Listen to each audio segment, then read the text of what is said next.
Not far away, near the border of the trees, near the dark shadows where the wood was crowded with the dark wild foliage, there was to be heard the shuffling of leaves and the snapping of twigs. Something was moving in the thicket, and there finally came, clambering out of the foliage and into the brink, what looked to be a pig.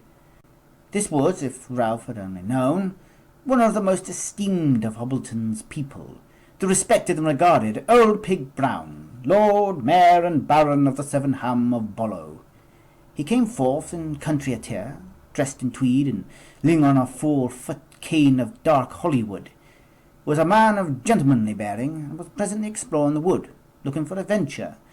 It was something of a hobby to men like him who have nothing better to do than idle about in the hedges of the wild land and get accidentally lost, and then vanish from the annals of history.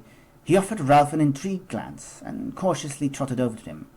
"I say, sir, you're not local, are you?" "No," Ralph replied solemnly. "I suppose you're one of them from over the river." And the pig eyed the land that lay behind him, offering the shadowy trees that lay there a grim glance. He then turned his back to Ralph and waited patiently for an answer. "No, I can assure you I have never been here to any of this place." "Really? What are you, then?" And here now it was obvious that the pig was growing some interest, which was unlike him, as he rarely offered strangers the time of day. But to him there was something odd about this new fellow he saw.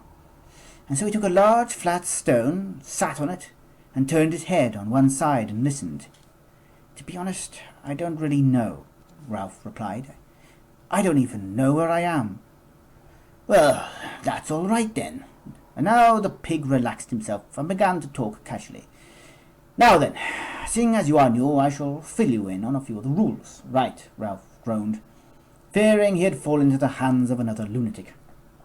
"Firstly, this is my land," and he prodded the ground with his cane to prove his point. "All and sundry know that. I am the Lord of Bollow, you see, and also the Mayor of Hobbleton. My word is to be taken seriously, you hear. Good.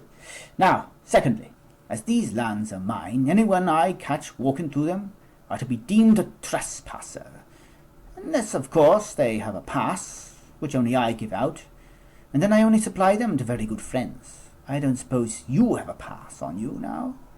Ralph shook his head. "Of course you haven't. Then you best go then. You don't belong here, obviously. So off with you, braggart!"